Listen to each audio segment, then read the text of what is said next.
Welcome to Nell and Matt's Obsolete Movies, the podcast where we revisit movies from our 20-plus years, 25-plus years of collecting films on obsolete formats. You can also think of this podcast as being about films from the VHS era, though we do not necessarily watch these films on the VHS format. And our film for this episode is Ghostbusters, and it is from 1984. And we watched it on CED, the CED Selectavision format, the CED video disc, the disc that the format that ruined and bankrupted a major American corporation. And we got this on eBay because Ghostbusters was the last CED ever made. We will never review a newer film than Ghostbusters, or watch a newer CED than this CD of Ghostbusters, which came out 6 months after the CEO of RCA said, "Keep buying the players. We're going to stop manufacturing the players, but don't worry, we're going to manufacture discs for another 10 years." And 6 months later, they made Ghostbusters, and they were out. Yeah, I mean, it's freaking Ghostbusters. Super mega hit from the 80s, made something like $200 million on a $20 million budget. It was actually closer to $300 million. Closer to $300 million. Like a $25 to $30 million budget, and it made almost $300 million. I don't think that includes sales of discs, of VHS, CED, video disc, VHS. Yeah, I don't think it includes all of that, so it's been a mega hit. Yeah. And also, of course, we're doing this now because there's yet another Ghostbusters, I guess, in the original universe, and then there was a reboot, and then there was also the sequel, and then the reboot of the sequel, and like whatever. 40 years later, we're still talking about Ghostbusters. There are people who go around town in Pittsburgh. There is somebody in town with an Ecto-1 Pennsylvania license plate, and they will wear those Proton packs. Proton packs and the jumpsuits. The color. What's the color? The name of the color is beige. Beige jumpsuits. And all of that. There's a fan culture around this film. It's huge. Still with us. Yes. And do we need to do the brief plot summary? Also, on our initial critical reactions, I loved this movie when I was 7. Yes. I loved it when I was 7. It was just in my mind so big and so epic and so kind of grown up. Yeah, in a way. But I mean, I guess a quick, it's 3 college professors who are kicked out of their university. They decide to start this business called Ghostbusters, and they go around capturing ghosts. And at the end of the film, they have to fight the big bad. Yes, the big bad, and save the city of New York, and by extension, probably the world. Yes. Yeah, that's the plot. That's all you Gozer. need to know. Yes. So let's get down to the meat of this podcast. Revisiting this film in the 2020s. And maybe the first place to start is actually our binge watch of Dark Side of Comedy. Yes. Which forever, I'm sorry if you're clicking on play. Oh, they're going to talk about Ghostbusters, and I remember Ghostbusters, and I remember that movie when I was a kid. And we might ruin your childhood for a minute here. I can't help but think about what was revealed in Dark Side of Comedy, the episode on John Belushi. Jim Belushi is his own tragedy. Yeah. But John Belushi is the big tragedy, and that as John Belushi was spiraling and in deep trouble, Dan Aykroyd was sort of panic writing this film. Yeah. Because he knew that if they just had a big hit movie together, so many problems would be solved. Yeah. And unfortunately, I guess you could say Dan Aykroyd didn't write fast enough, or John Belushi just spiraled fast enough. I think that's what it really is. And so for me, there's now, knowing that there is a darkness to this movie. Yes. That they still, life goes on. You enlist Bill Murray. You write the character Slimer in as an homage to John Belushi. But for me, there's always this twinge of tragedy now when you think about it.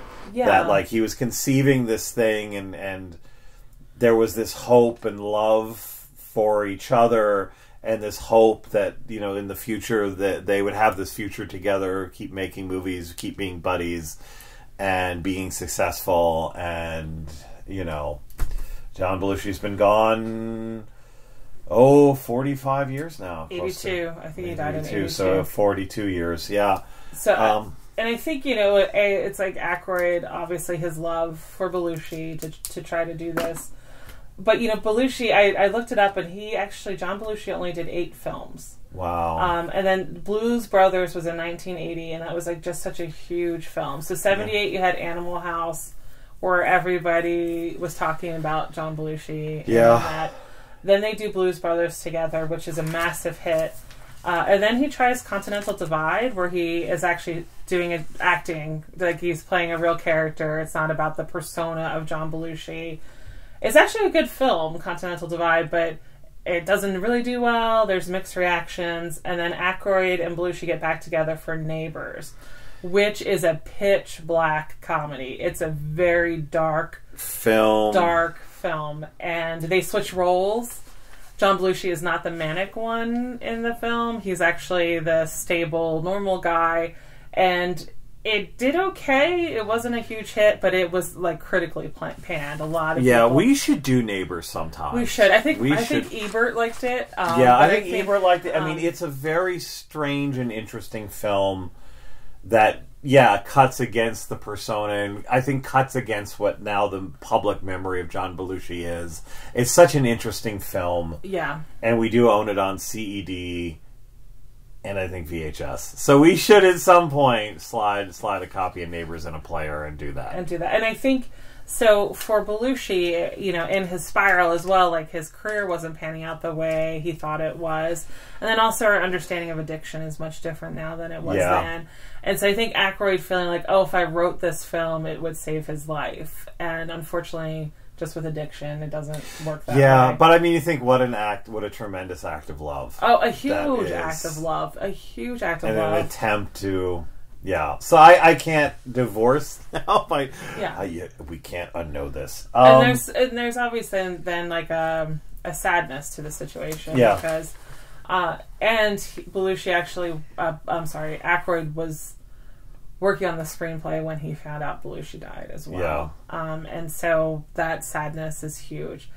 Also, it was a much different film than what we saw. So originally, Aykroyd and Belushi were going to be traveling through time and space, and catching ghosts and other beings, throughout space and time. And so it would have been a much different film than what we have. And when Ivan Reitman came along, he just said, Aykroyd, we can't film this. Like, we don't have a budget for something like this. We have to tone it down. And they brought in Harold Ramis to rewrite it and for those two to work together.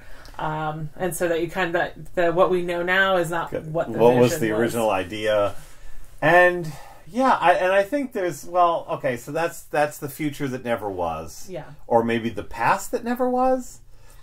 And now we're living in the future and looking at a film in the past. And I don't know what to say about this film. I think we usually insider baseball people, we usually watch these films. We do a little research sometimes while the movie's going on, if it's a little slow. And then sometimes we just kind of, pull the disc, cartridge, cassette, whatever, out of the player. Yeah. Let the dogs out, come up into my office, and hit record on the Tascam and just start making the podcast. And honestly, I couldn't, because last night I just could not think of anything to really say about this film. So I think we needed some time to think about it. We did. I did, at least. And I think, so as you mentioned at the start, we saw it as kids. We didn't see it in the theater. We both saw it on HBO. And when we were younger seeing it, so we would have been 8, 9 when we saw it, it felt huge. It really felt huge. And it was epic, and it was this long journey. Yes. And one of the things actually that struck me about watching it today, and maybe just because the 2+ hour movie is now the almost sort of industry imperative, it's not longer than 2 hours. It's not a real movie. Yeah. This movie is incredibly efficient in its storytelling. I think it's like around 105 minutes. 105 minutes. You set up, they're in the library, they're at the library, they're at the university, they get fired, they start being Ghostbusters. I mean, that feels like now like 5 minutes. Yeah. And there's not a lot, throughout the film there's not a lot of character development, but you sort of establish these guys are sort of scientists, but they're man-children. Yeah. They get fired, which, as somebody who works in a university, actually the process would be a lot longer and a lot more involved. Anyway, you don't need to know that. And then suddenly they're Ghostbusters. They go get a third mortgage on Spangler's house. Yeah. And now they're Ghostbusters, and they're building a thing, and they're in a business. Yes. Yes. And I think because of that, like, quickness, you don't get much backstory, right? So, like, the beginning is a lot of fun because it's the librarian encountering the ghost. That's a lot of fun. But you don't understand why they're getting fired. So, like, there's a one-dimensional Dean character who's just like, this is your methods are sloppy and we don't like it. Exactly. So you're fired, and then they're Venkman and Peter and Ray are talking and decide, hey, let's start this business. And Ray, played by Dan Aykroyd, happens to have this house, so he has then the money to do all this stuff. And they start a business. And because of that, there's like actually really no character development, right? Yeah. So it's like the goal was to get to Slimer as quickly as possible, and he got to Slimer as quickly as possible. And then the goal was then to get to the Stay Puft Marshmallow Man, and that was like the next set goal with that. So they actually don't really like evolve or change as people.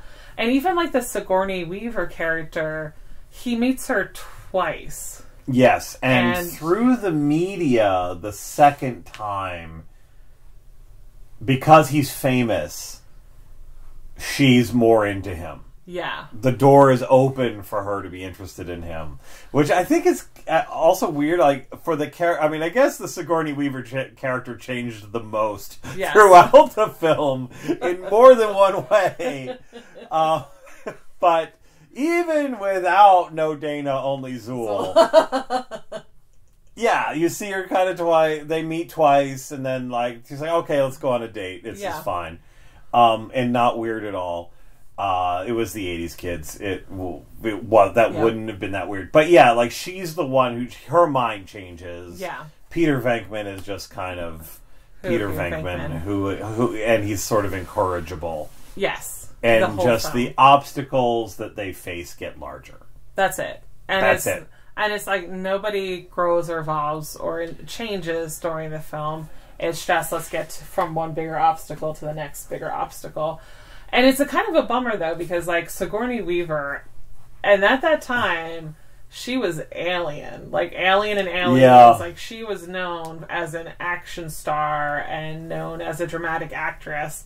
And for her to choose a comedy when she's such a talented actress, she was so underused. Like, she did a great job in the role, but she was so underused.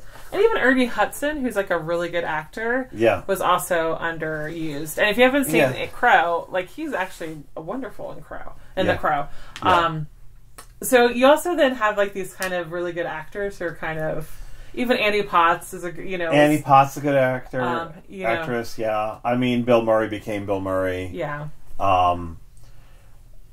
I will say, though, in one defense of, I was texting with a dear friend who reveres this film and is totally psyched about seeing the new one, or has seen the new one already, says that her argument was, this is like Sherlock Holmes. And it's not Sherlock Holmes and Watson. Those characters are set up.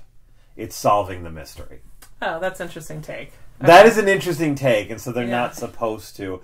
I think my counter argument was, and the start of baseball season is very soon, and this is a thought. A movie like Major League, which is just as goofy and juvenile and about man-children, I like that film partially because every guy in that film has to overcome something about themselves to make them both a better ball player and a better teammate. Yes. And I love that about that film. Ghostbusters, and again, as an adult looking back and maybe having 40-some years of being around men who just do not learn. Yeah. And who just sort of, like, wait for the Sigourney Weaver to come around to who they are. And that those men run everything in the world right now and cannot be talked to and cannot be moved off their position. Maybe that's part of my hang-up of watching this movie in the 2020s. Well, so, Ghostbusters 2, which was definitely not as successful as Ghostbusters and is a bit more maligned than Ghostbusters. But the thing about it is there's actually character development that happens in there, because it starts with them actually that they're not beloved anymore, right? In the beginning of Ghostbusters 2, the Ghostbusters, the company has failed. What's it, like, I think... Ray and Winston are actually doing children's shows. Yes, birthday parties. Peter Venkman is like doing a cheesy like psychic show. Egon actually has a real job, but and Bill Murray at that point has lost Dana. They've broken up because he's a jerk, and she got married and had a child with another man, and he actually grows as a person by the end, because he cares more about her and her child and what's going to happen than himself, right? Yes. And so you would say in the first one, he does decide to help save New York City and the world, and they risk their lives. Lives, but it's not necessarily because he had some sort of epiphany. I don't know. Or that he's like had this whole character arc along the way where he's now suddenly worried about doing the best for others. It's just he's put in this situation in this moment, and he makes that particular decision.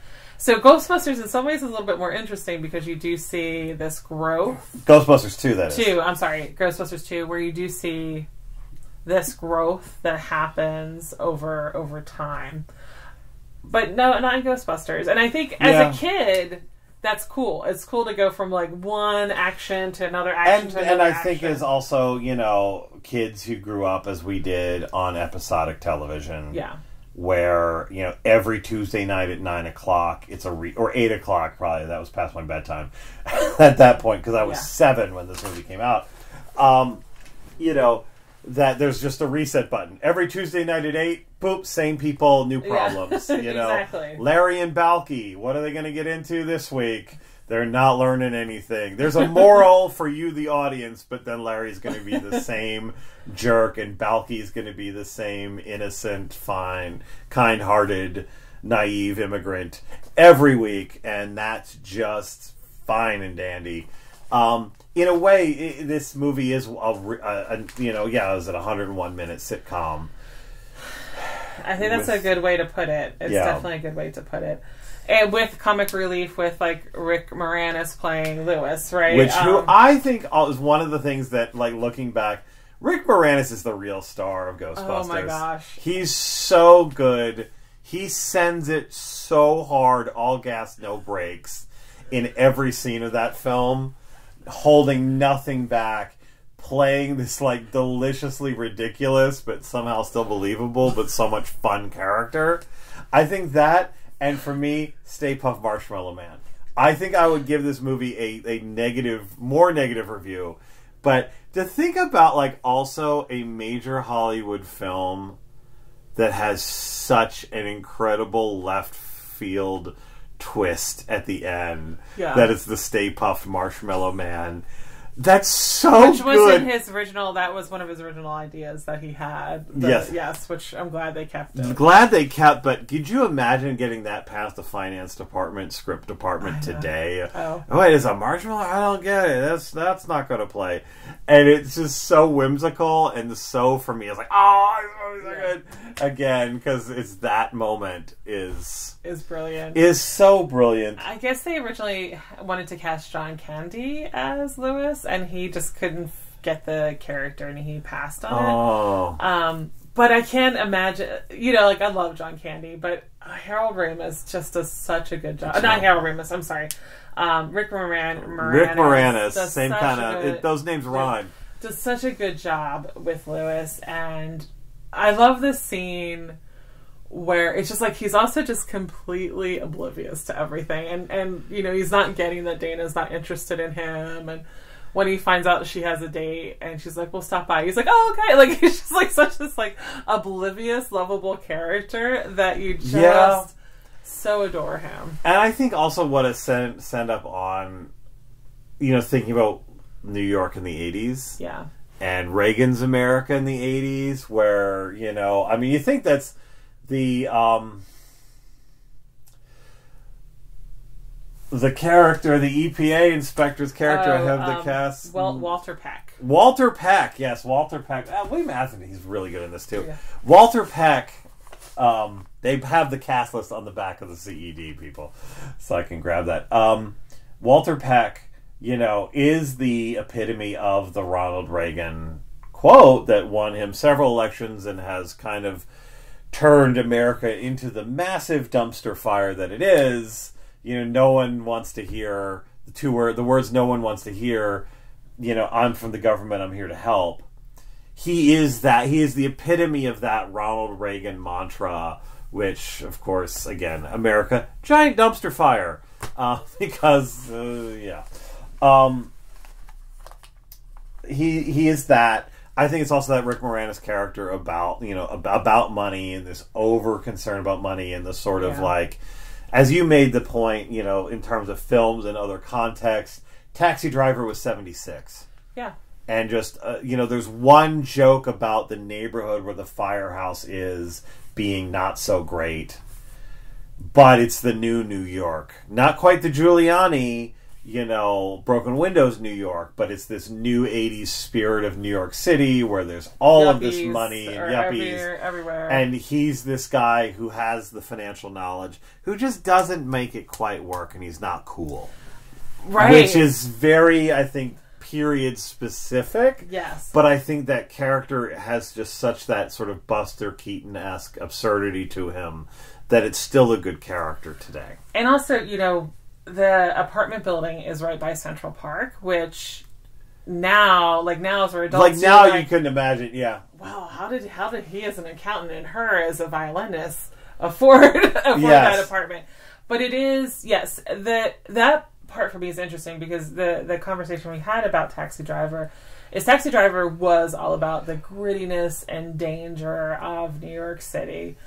Where in Ghostbusters, it's mentioned once and that's it, and it's just about kind of living in New York City, which is kind of fascinating, right? And so and they're going to different sites to catch ghosts, but it's not anything about it being like New York City is dangerous. So it's the sense of the ghosts are dangerous, and there's money in New York, and there's a character to New York, which is funny because you think like Dan Aykroyd doing Chicago so well, or making this whimsical Chicago in Blues Brothers, but also then making this whimsical New York City in Ghostbusters, which I wish Dan Aykroyd did more things like that.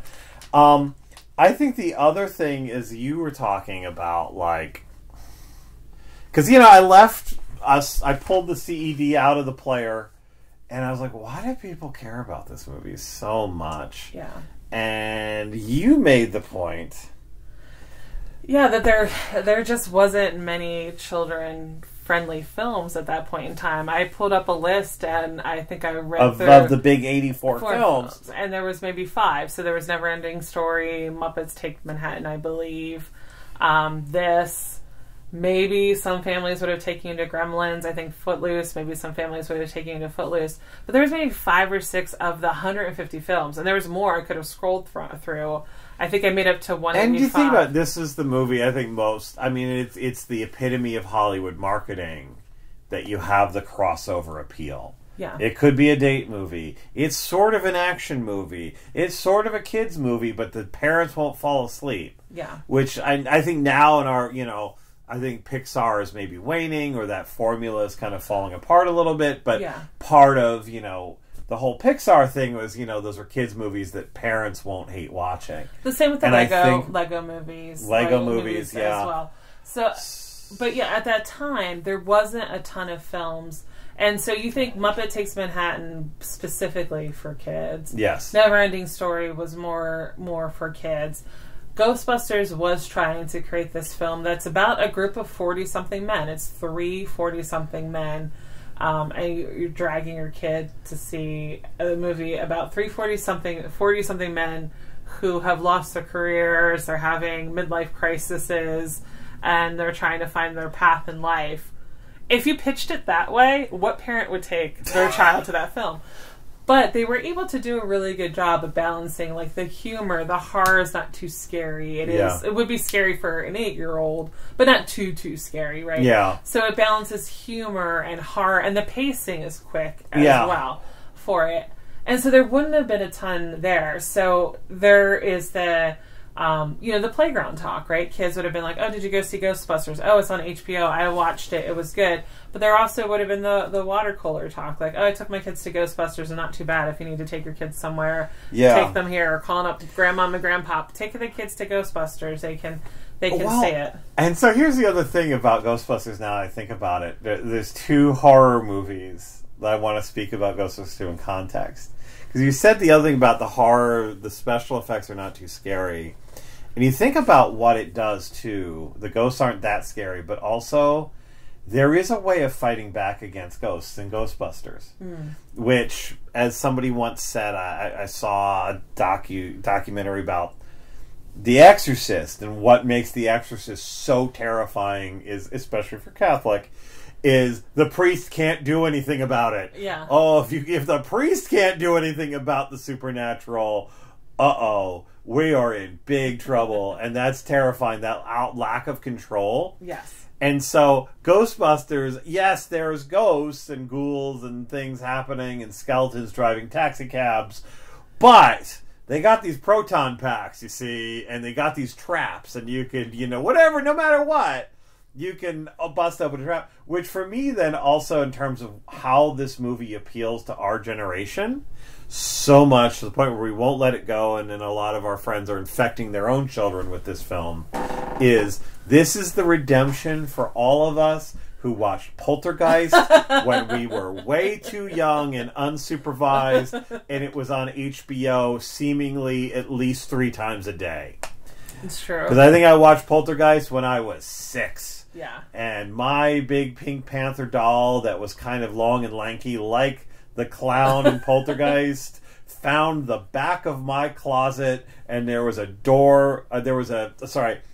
chair wedged under the door handle for about 6 months of my childhood, and I never loved that giant Pink Panther doll ever again, and I think it had to go away because of Poltergeist. And that movie terrified me.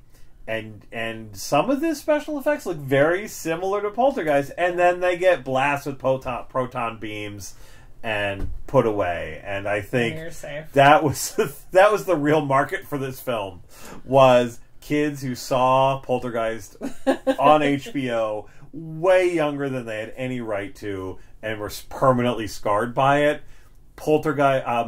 Ghostbusters is your redemption.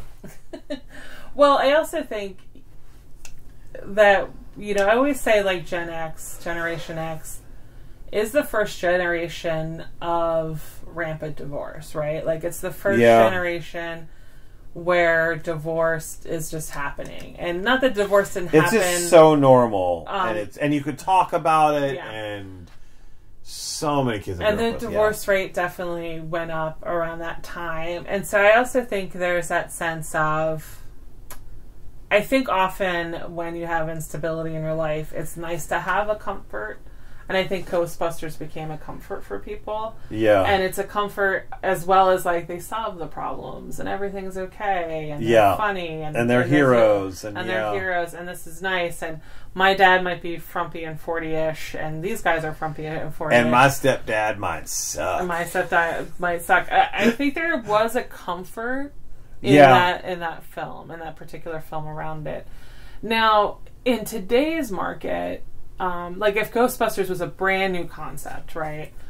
but it's competing against Marvel, and it's competing against Pixar, and it's competing against Disney, and it's competing against all this other stuff. I don't know if it would have today made $300 million. Which is maybe why the 3 films that have come out recently, the 3 Ghostbusters, have kind of not landed. Well, not landed the same way. I didn't look them up. But Frozen Empire is getting some negative reviews. I know for that. But I think... Yeah, I think Irish Times called it the worst movie of the year. So far for this year. I think the other one did kind of okay-ish.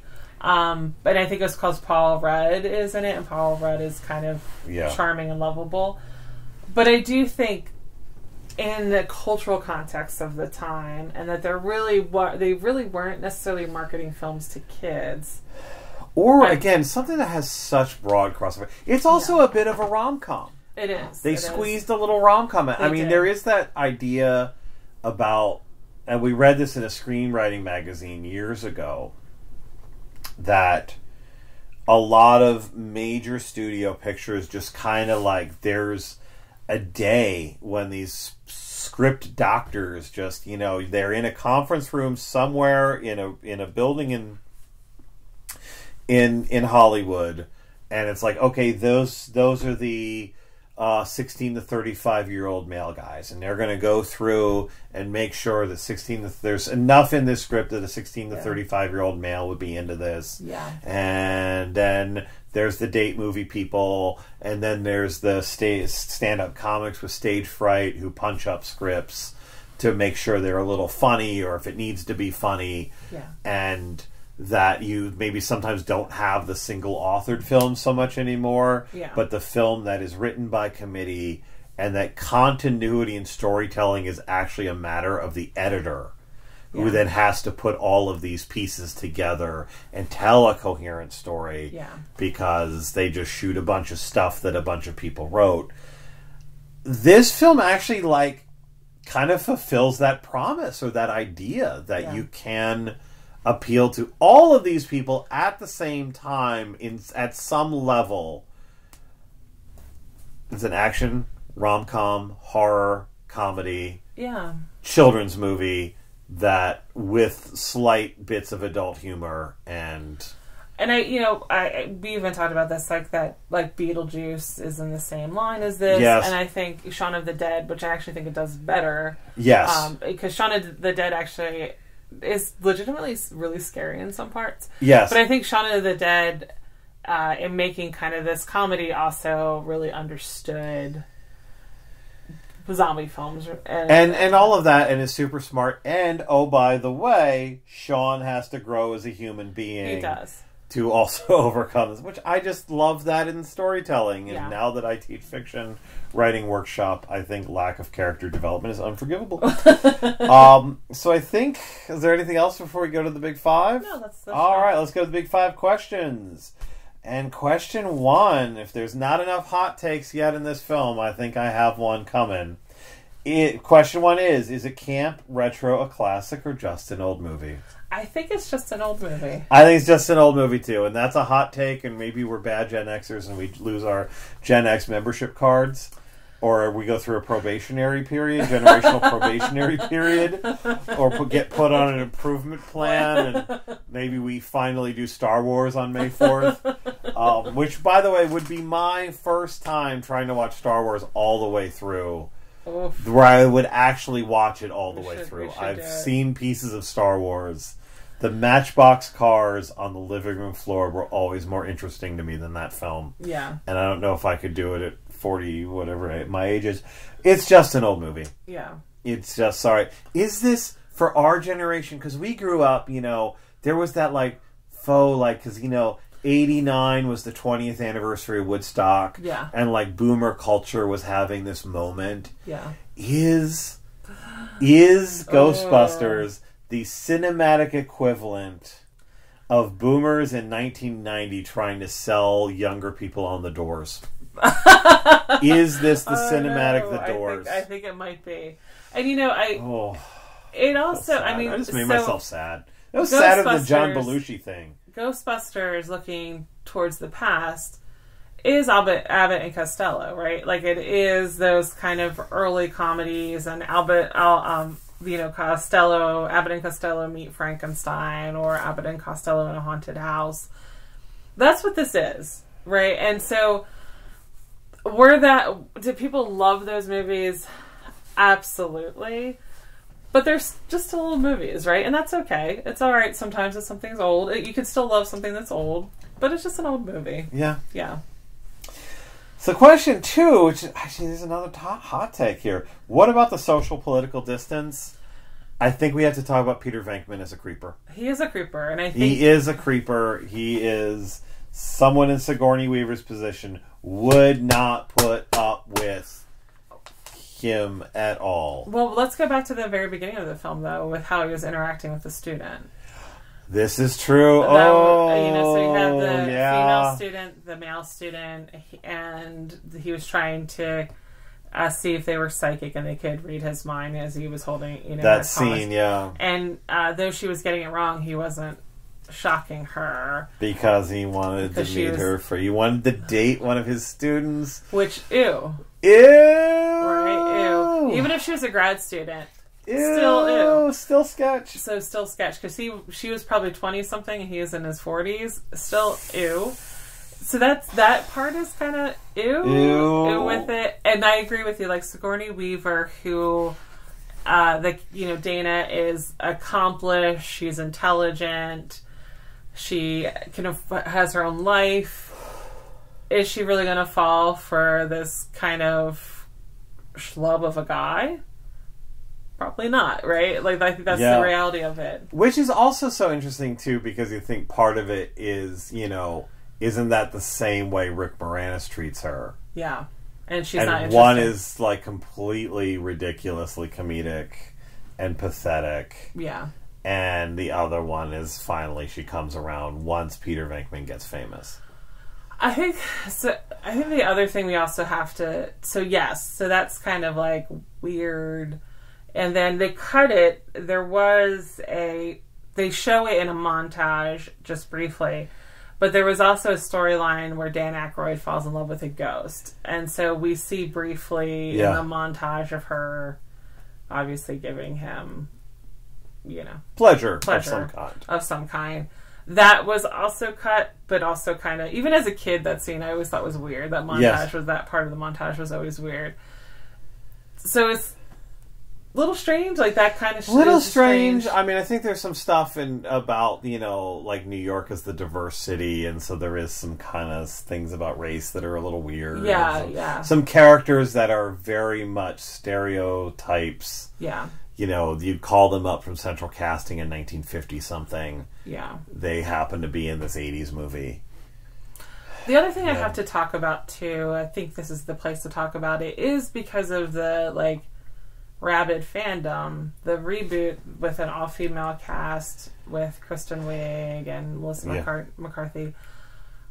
It just was horribly reviewed. Like, just people... tore it apart, like especially male fans tore the film apart, and I know partially it's because the big bad in it ended up being an incel type character, and but the big bad ended up being the exact sort of character who would write a mean review of an all-female Ghostbusters and reboot on the internet. And I will say the female one actually has character development and actually has a plausible reason of why at least Kristen Wiig's character is fired. So it actually does have character arc and growth, and it's also you have to former friends have to repair their relationship. So it's kind of like this interesting journey they have to take to get to the point where they can save the world. Yeah. They have to come together as friends again, and they have to mend this relationship, and they have to grow as people to save the world. I actually really liked it, and as a woman, it's really nice to see the female characters winning and being the heroes in a film.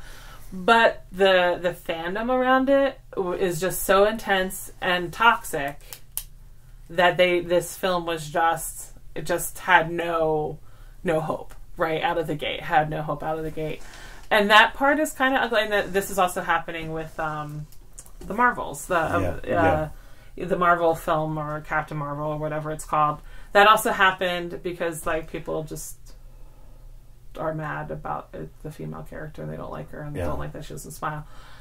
So that also is kind of weird too, because I do think on the other side of the coin is like sometimes when fans get so rabid, it doesn't allow for different interpretations or honest interpretations, or like I said, I mean, I think this movie is so revered, and we might, sometimes friends reach out like, what are you guys thinking about this movie? So the next thing actually to talk about in terms of hot takes, because it was such an important part of how this movie was perceived in 1984, but to watch it again granted we don't have a 4K TV. We still have a 1080p. Yeah. As you can hook all these old-fashioned things into it. And I don't know if this TV goes, what the future of this podcast is. But what about the technical distance of the film? And I think we have to talk about the effects. Yeah. And they didn't age well. There's early CGI and there's stop-motion animation. And there's the two big... There's other practical effects like... the scene where Dana comes home and the eggs fly out of the carton and sizzle on the countertop. Those look great. That looks good still. Some of the stuff... The scene where she's in the chair and the arms grab her, that looks good. That still looks good. But, the building, the apartment building, and I feel bad for anyone who went to New York City looking for the apartment building. The top floors are matte painting, and you can tell. So there's scenes where they're showing the building, and you can tell it's a painting. Yeah. And it just looked really bad. And again, even on CD... I mean, granted, we both were exposed to this film on CRT TV. Yeah. The Oaks did it as a moonlit matinee once, I believe so, Didn't we go? We went did. To that. We did go to that. We did see it on the big screen once. But you can tell the matte paintings look really, really bad. And I think the demon dogs. The frame ratio on the claymation, the parts where the demon dogs are claymation, just don't look great. Yeah. And this is also a film that has some early sort of CGI animated effects. I guess you wouldn't really technically call it CGI, but you know what I mean. Right. It doesn't look... I mean, much like the effects now in Poltergeist, which... in the mid-'80s were terrifying and spectacular, and you'd never seen anything that clear and vivid and scary ever again. Yeah, but as adults... you're... and as adults who now are just so used to seeing these things and that's... But this was such a huge part of the film. Yeah. And the appeal of the film was the spectacle. And you're just left with storytelling, and the story is what it is. Question 4. Well, what was it like to watch this film on, again, the last CED ever made? So, because it's a record, and it's a record inside a housing, but if any dust gets on it or anything, it really messes with it. So there was skipping that actually happened. This movie skipped a lot. And actually, at the beginning, it was actually kind of funny as the books were floating. Yes, when they're in the library, in the first haunting scene in the library, my gosh, it was skipping. The books were flying off the shelves and then going back on the shelves and back off the shelves. And so that was kind of trippy. Yeah. But... So the challenge is so we got skipping in it, and that was not great. It skipped quite a bit at the beginning of both sides. So this is the other thing. It is like a record, folks. If you don't know what CD is. If you don't know what CD is, go watch the Tech Moan on it. Yeah. That guy does this exhausting, and most of what I know about CED comes from that Tech Moan episode on YouTube. You got to flip the record over. Yes. You do have to stop. The movie stops after about 55 minutes. And I got to get up, get the plastic cartridge, walk all the way across the room, shove the plastic cartridge into the machine. It spits the whole thing out. You flip it over. You shove the big plastic cartridge back in. And then it shoots the shell out and holds onto the record and plays. And the beginning of both sides were extremely glitchy. because dust literally permanently fuses to. So actually, this CED, it's either because we drug a needle through it, is going to play a lot better next time if we ever try to watch this again on CED, or it will be completely unplayable forever. I'm not sure what's going to happen. And the pause here wasn't horrible, but also sometimes they weren't thoughtful of when you have to flip it. Yes. And so sometimes you could be in the middle of like an intense scene and it's like eject, eject, eject, and flip. Yeah, the screen just turns black and then it turns blue and then it makes horrible noises and you have to do all this stuff. Yeah. So that was part of it. We actually didn't know if it would eject because it was skipping so bad towards the end. At the end of the credits, it was skipping so bad that I had to really force the eject button. Yeah. And it came out. It's here. The player still works. Which again is, plugging that into a 1080p. I mean, our friend was trying to watch something that they loved on DVD, that they still had on DVD, and actually going from 1080p DVD to 4K, their 4K screen, they actually had to stop and just, we own this, but we better watch this in streaming. Like, it was too much for them. So to even go from, the CED that would have been on a probably 20-inch CRT TV that we would have all watched from a distance across the room, and it would have been enough for us back then, and we liked it. Seeing it now on, I don't know, how big's our TV? 47 inches. Something like that. 1080p from like 2008. Through CED was... didn't look great. VHS looks better. Yeah. Laserdisc looks better. We also own this movie on Betamax. Yeah. That was actually the thing. If this stopped working, I would have went and grabbed the Betamax and watched it. Looks better. But you do really notice how bad the effects are, right? Without upscaling. On a not that Ghostbusters is ever going to go away on streaming because it's so beloved, but also the other thing is that, like, as we know, actually stuff goes off to streaming, right? Yes. And so having a physical copy of something, though, even though it could be bad, is nice because it's nice. It is still fun and it's still a unique experience. Yeah. And I think the next question, will we ever watch it again? And I think the circumstance would be, we have friends over who are, by the way, fascinated by our machines, all of my machines.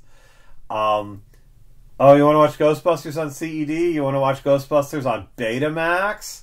Somebody would do that. I think if we had friends over, that is how I would watch this movie again. I think I'm done with Ghostbusters. So I'm done. But if our friend was like, "Can we watch it on that format that ruined the company?" Okay, I'll go to the basement and go get it. So in terms of comfort movies, it's a comfort movie for many people. It's something you remember from your childhood. It has a positive association. You want to watch it again. And I don't remember, I've read this I think it was an article I read years ago, but it was the leaving the shower test. So if you just got out of the shower and you have the TV on in the background and you're in a towel, if the movie was on the TV, would you sit down, still dripping wet, in your towel and watch that movie? And it's not one of those. No, it's not for me anymore, no. And I feel like, for me, I keep going back to, like, Rosemary's Baby. If I turn on the TV and Rosemary's Baby's on, I'm probably sitting down. I'm like, oh, it's that scene. I got to watch that scene. It's not one of those films for me. I think at a time it probably was when I was younger. You know, definitely when I was younger. Actually, I would have been excited whenever it was on when I was younger. Yeah.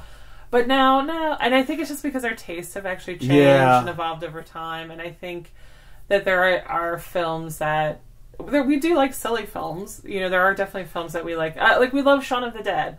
If Shaun of the Dead pops on, I'm watching Shaun of the Dead. And I've seen that I think for me, like I said, like a movie like Major League, which is also completely juvenile and has some political correctness issues and is about man-children and is meant to be a silly comedy. Yeah. There's something I love about that movie because it's just better storytelling. I mean, there's scenes in this movie that I love. I think that's the other thing, is sitting down and watching this movie, and maybe the format to own this movie, and for us and the podcast purposes, is Laserdisc. Yeah. Because you can skip. I mean, this Lewis's party scene is great. It is. Stay Puft Marshmallow Man. so much fun. Yeah. Slimer's fun. Yeah. And it's also, I think, part of what happened for me watching this movie this time and having to sit there and sit through the whole thing is there's these bits and bites and memories of this is like experiencing this movie in memory like a sketch comedy show. Yeah. Or an episode of Saturday Night Live. Yeah. As opposed to like, okay, this is 101 minutes of you're going to hear a whole story. Yeah. But some of those scenes I would revisit willingly and have fun with. You know, Lewis's part. Again, Lewis's party is so good. You know. But it's not a film that we're going to be like, oh, it's Friday night, it's cold, we don't want to go outside, what should we pop on? It's not a film that we're popping on. Or, hey, that's on cable tonight. Yeah. Unless we're also maybe stuck in a hotel room somewhere. And literally there's you know, bad now, the worst hotel TV cable is like hotel cable has really gone downhill in the last. So you talk about the degeneration of our society. Yeah. Hotel cable is now the worst. Yeah, I think that's it. I think we've destroyed enough people's childhoods and ragged on a beloved film enough. I think we're good. I think we've done enough evil today. And it's a 51-minute podcast. Wow. Considering I thought I had nothing to say about Ghostbusters last night. We just needed to mull over. Yeah, we did. All right. Bye. Bye.